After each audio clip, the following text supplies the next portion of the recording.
Assalamualaikum dan hai semua, nama saya Amar dan selamat datang ke saluran saya. Hari ini saya nak kongsi satu video podcast yang sangat menarik bersama tetamu istimewa kita, Tun Dr. Mahathir Mohamad. Video ini bukan untuk mengkritik atau menjatuhkan sesiapa, tapi lebih kepada memahami perspektif dan pengalaman beliau dalam perbualan ini. Tun akan berkongsi tentang keputusan-keputusan penting yang telah dibuat semasa menjadi Perdana Menteri dan bagaimana ia membentuk Malaysia seperti hari ini. Beliau juga akan menceritakan tentang cabaran-cabaran yang dihadapi dan pembelajaran yang boleh kita ambil. Saya harap video ini dapat memberi manfaat dan pemahaman yang lebih mendalam kepada kita semua. Jangan lupa tekan butang subscribe dan like untuk lebih banyak kandungan yang menarik. Kongsikan juga video ini kepada rakan-rakan Anda yang mungkin berminat. Terima kasih kerana menonton. Jumpa lagi dalam video seterusnya. Proton ataupun Pro2? Proton. Amerika, China? China.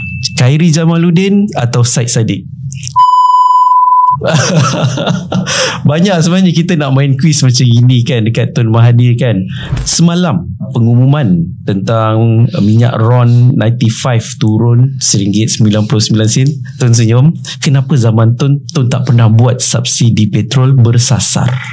Kenapa Tun begitu lantang waktu tu? Tun tak takut ke tiba-tiba Malaysia waktu tu tiba-tiba menjadi satu target baru kepada Israel ataupun tiba-tiba diorang serang kita ke? Kita cuma cakap aja. Kita bukan ganas. Dia bunuh orang. Bunuh orang yang tak berdosa. Itu satu tindakan yang bodoh. Walaupun Tun dah hidup 100 tahun, cuma satu benda yang Tun tak pernah tengok lagi, iaitu Arsenal angkat piala UCL.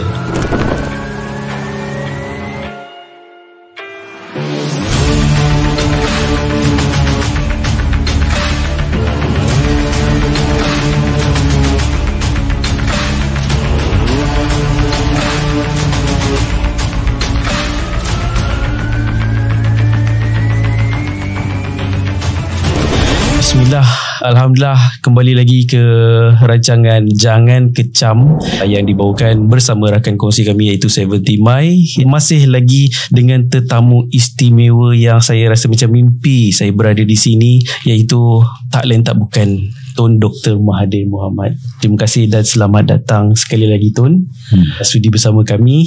Jadi dalam episod yang pertama saya ditanyakan dengan Tun macam-macam soalan tentang otomotif, Proton, Litar Sepang, tentang isu protectionism, macam mana kereta-kereta Proton nak bersaing, macam mana sejarah Proton, kan banyak soalan. Tapi untuk episod kali ni kita nak lebih fokus sikit tentang hala tuju negara dan nasib anak bangsa Melayu lah. Assalamualaikum Tun. Waalaikumsalam. Izinkan saya mungkin bertanya, sebelum ni waktu zaman saya era 80-an 90-an, saya dibesarkan setiap hari tonton RTM dan TV3. Itu saja rancangan yang kita ada waktu tu. Saya membesar sekolah rendah. Waktu tu saya disajikan setiap hari pukul 8 lepas mengaji mesti tengok TV, berita, sama ada TV1 ataupun TV3. Jadi selalu saya dengar ungkapan Melayu mudah lupa Tun. Jadi mungkin Tun boleh uraikan sikit apa maksud tersirat Melayu mudah lupa yang Tun selalu ungkap. Ya, kita dulu adalah sebuah negara yang miskin dan kita dijajah oleh British, kita dijajah oleh Jepun, oleh Thai pun. Jadi itu ada orang yang melalui zaman itu. Tetapi apabila kita merdeka, mereka anggap bahawa apa yang berlaku dulu tak ada kesan bagi mereka. Itu tak benar. Kita kena ingat, kita jangan lupa kita daripada sebuah negara yang dijajah, yang miskin, sudah mencapai kemerdekaan dan sudah mencapai kemajuan. Jadi bila kita capai kemajuan, kita jangan lupa sejarah kita. Kalau kita lupa sejarah kita dan kita anggap apa yang kemajuan yang kita dapat ini akan kekal, kita silap. Karena kemajuan kita sekarang ini bukan kekal dan dia akan berubah mengikut aliran politik dalam negara kita. Kalau kita dapati pemimpin yang tidak baik, maka merosotlah negara kita.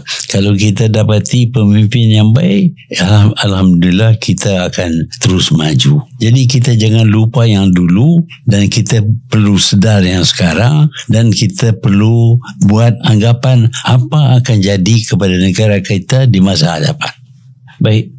Itu maksud Melayu mudah lupa yang Tun selalu ungkapkan. Kita tak boleh lupa kejayaan ataupun kemerdekaan, kebebasan kita kecapi hari ini tak semestinya akan kekal kalau kita tak berjaga-jaga dan mudah lupa. Jadi sekitar tahun 1960-an, Lee Kuan Yew pernah melabelkan Tun sebagai Ultra Melayu. Minta Tun komen sikit. Saya bukan Ultra Melayu. Saya dapati bahawa dalam negara yang kaya ini, orang Melayu terdapat miskin. Orang lain, orang asing datang di sini, mereka jadi kaya. Jadi sebab itu saya usaha untuk menaikkan kecapaian orang Melayu. Saya tumpu kepada orang Melayu kerana mereka yang tertinggal. Saya tak perlu tumpu kepada kaum lain yang sudah maju. Jadi kerana saya tumpu kepada orang Melayu, maka ini dianggap sebagai resis. Perkauman. Ini bukan perkauman. Dalam sebuah negara, semua kaum patut maju bersama. Kita tak boleh ada sebuah negara yang mana satu kaum maju, satu kaum tidak maju. Kalau ada keadaan yang semacam itu, kita perlu usaha untuk memajukan yang tidak maju, bukan nak memajukan yang sudah maju. Itulah yang saya lakukan kepada orang Melayu yang rata-rata miskin, dan mereka perlu mencapai kejayaan di dalam negara yang bertuah ini. Negara ini kaya, tetapi segala kekayaan terdapat kepada orang lain dan tidak kepada orang Melayu. Sebab itu saya tumpu kepada orang Melayu, bukan kerana ris, kerana nak samakan orang Melayu dengan kaum-kaum yang lain.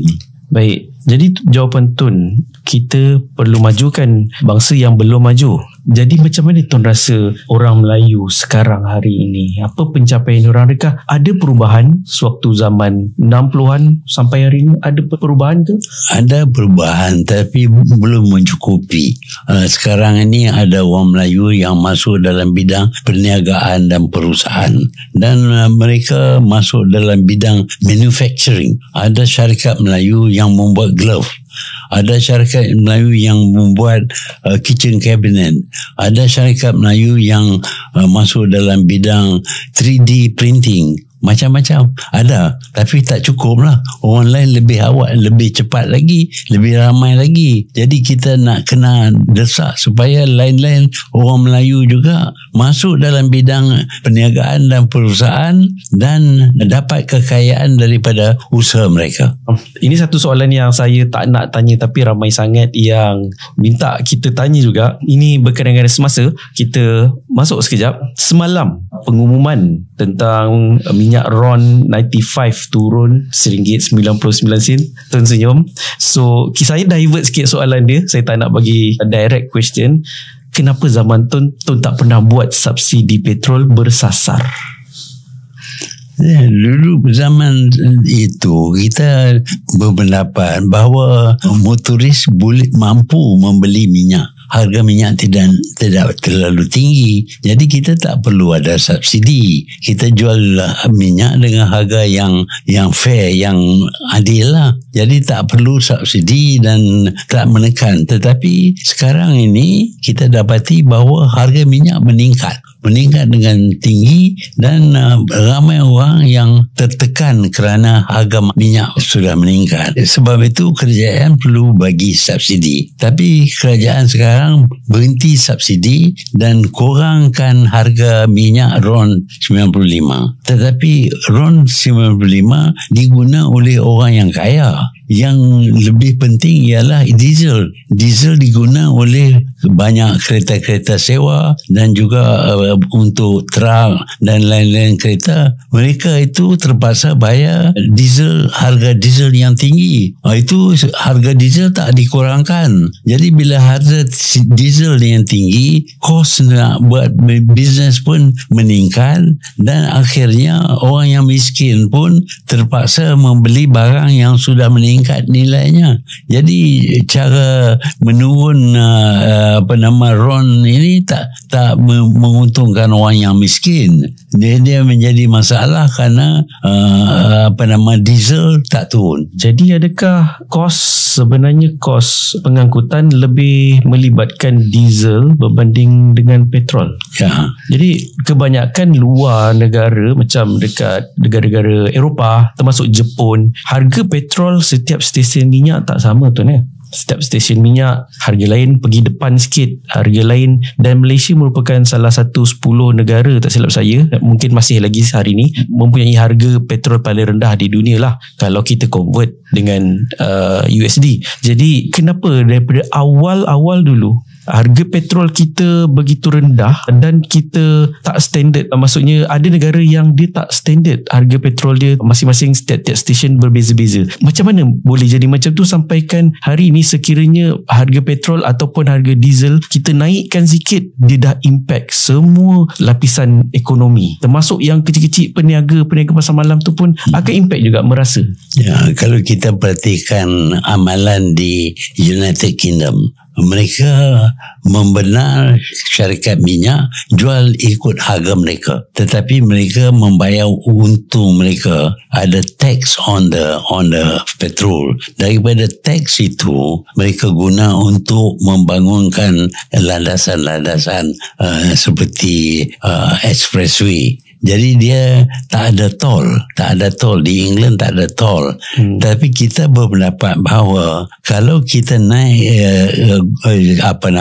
tax cukai ke atas minyak supaya kita boleh dapat tol free, orang yang tak guna jalan pun kena bayar. Orang yang tak tapi dengan cara kita, kalau guna jalan bayar. Sebab itu kita guna tol. Users pay. Orang yang mengguna bayar. Lebih adil. Orang yang tak berguna tak bayar. Kita cuba nak kurangkan cost of oil pasal kita tak kenakan tax yang tinggi. Tetapi in England lainlah, dia kena tax, daripada tax itulah dia buat jalan. Banyak negara dia amal cara itu. Jadi Malaysia walaupun kita ada tol, kena ingat minyak kita jauh lebih rendah.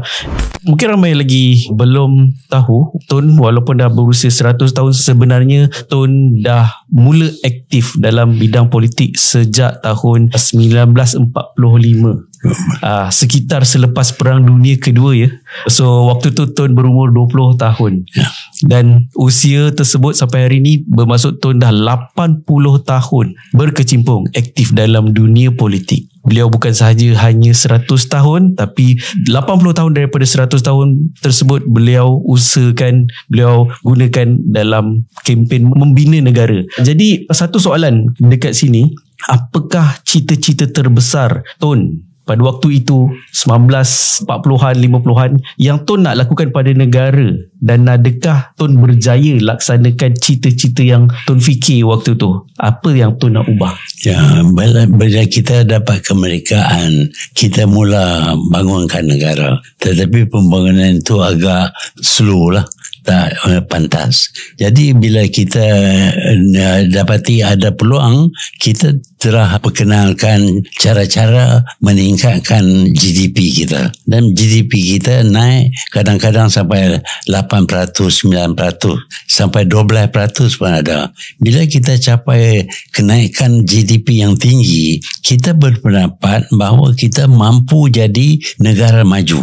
Kalau tiap-tiap tahun kita naik 8%, dalam masa 30 tahun kita punya per capita akan meningkat dan kita akan jadi negara maju. Sebab itu pada tahun 1990, 91 kita perkenalkan dasar baru, iaitu dasar wawasan 2020. Wawasan 2020 ini ialah untuk menjadikan Malaysia negara maju. Kalau kita tingkatkan GDP tiap-tiap tahun sebanyak 7-8%, dalam jangka masa 30 tahun kita akan jadi negara maju. Malangnya apabila saya letak jawatan, mereka tidak ikut cara memajukan negara.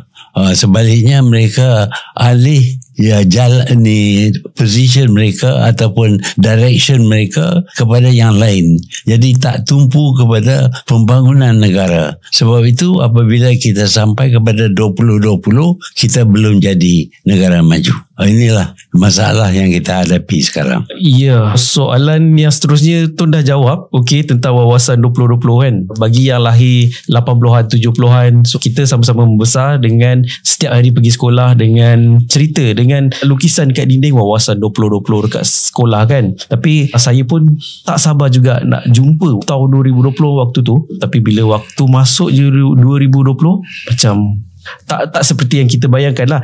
Jadi pada pandangan Tun, adakah Malaysia sekarang dah capai tahap satu negara yang Tun inginkan?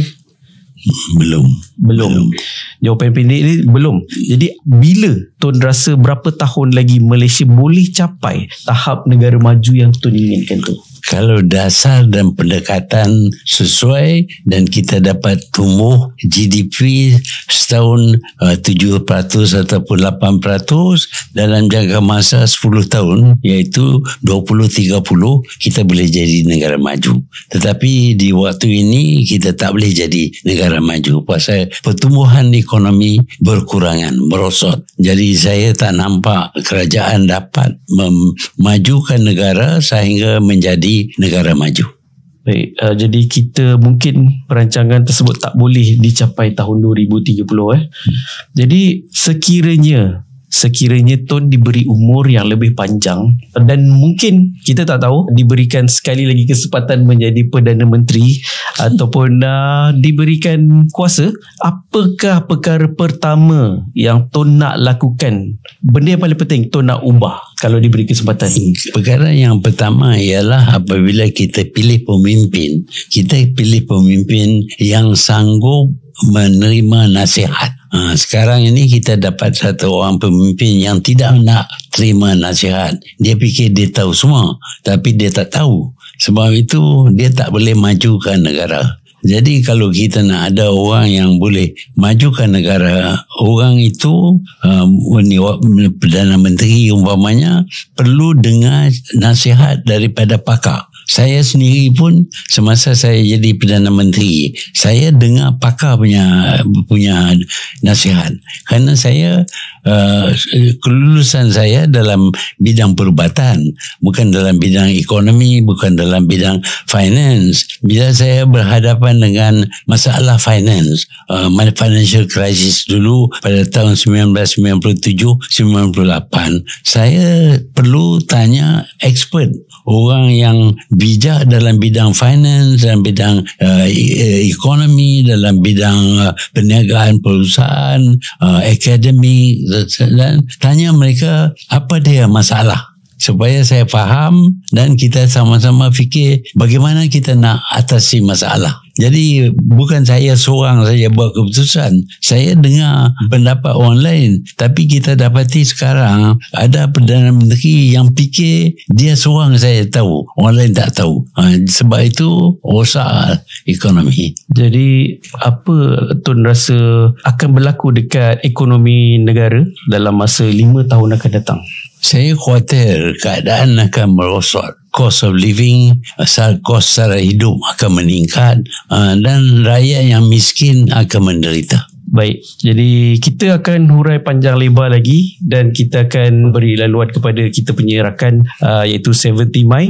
Dashcam ni nama dia 70 My Omni 4K. Ni versi yang baru yang saya review dulu, versi yang first generation. Benda ni bagus. Anak korang kalau pasang benda ni mesti suka punya. Dalam kereta dia pusing kan, panggil dia capture inside. Betul dia pusing dalam, korang boleh ambil gambar kan. So dia sebahagian juga daripada safety. Korang boleh tengok dekat Shopee, TikTok, 70 My kan, sebagai kita orang punya penaja hari ni yang bawakan episod khas kita. Tun, mungkin soalan yang sedikit berbeza.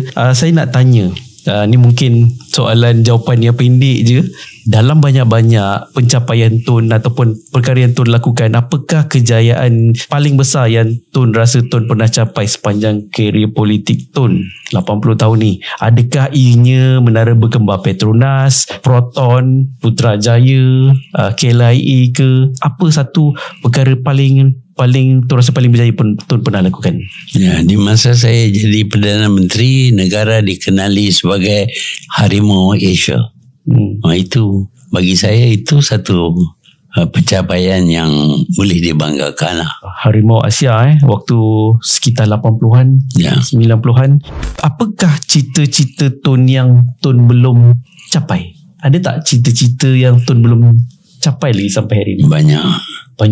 Boleh sebutkan beberapa? Negara kita adalah negara yang amat kaya dengan punca-punca kekayaan yang banyak.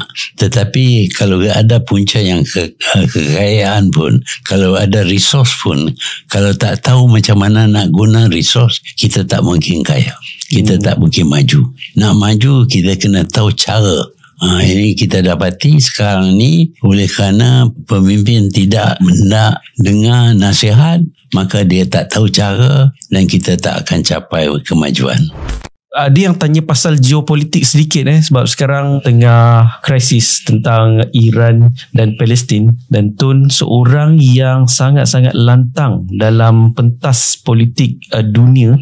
Pada waktu saya membesar, selalu dengar ucapan Tun yang begitu tegas tentang sebuah negara haram, Israel. Jadi kenapa Tun begitu lantang waktu tu? Adakah Tun tak takut akan risiko dia yang boleh backfire kepada negara kita Malaysia waktu tu? Apa juga kita lakukan ada risiko. Sama ada kita berani berhadapan dengan risiko atau tidak, terpulang kepada kita. Jadi kita berpendapat ada kenyataan-kenyataan yang perlu kita suarakan.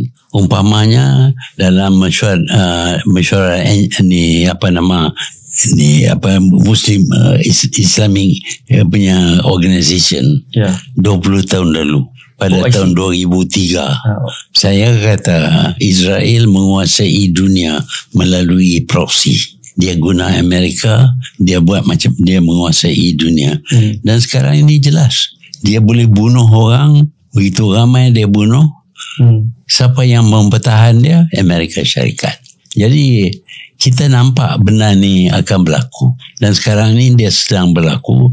Dan walaupun kita boleh kecam, kita boleh kata macam-macam, tapi kita tak boleh buat apa pun kerana Amerika melindungi Israel.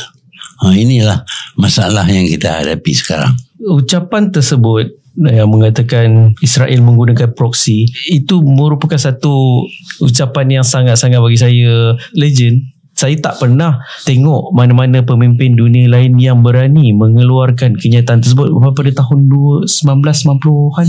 Jadi begitu berani. Tun tak takut ke tiba-tiba Malaysia waktu tu yang kita tengah naik, tiba-tiba menjadi satu target baru kepada Israel, ataupun tiba-tiba diorang serang kita ke?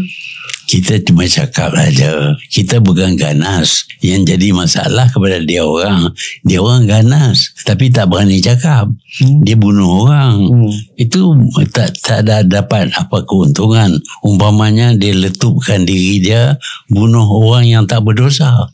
Itu satu tindakan yang bodoh. Sebaliknya kita cuma bercakap, ialah memedihkan hati mereka, tetapi taklah sampai ke tahap dia nak serang kita. Tapi kenapa tak ada pemimpin negara Islam lain yang berani mengeluarkan kecaman tersebut? Mereka terlalu bergantung kepada Amerika. Semuanya Amerika. Kalau nak beli pesawat pejuang pun Amerika. Kalau nak bagi duit pun kepada Amerika. Jadi mereka terikat dengan Amerika. Mereka tidak bebas lagi.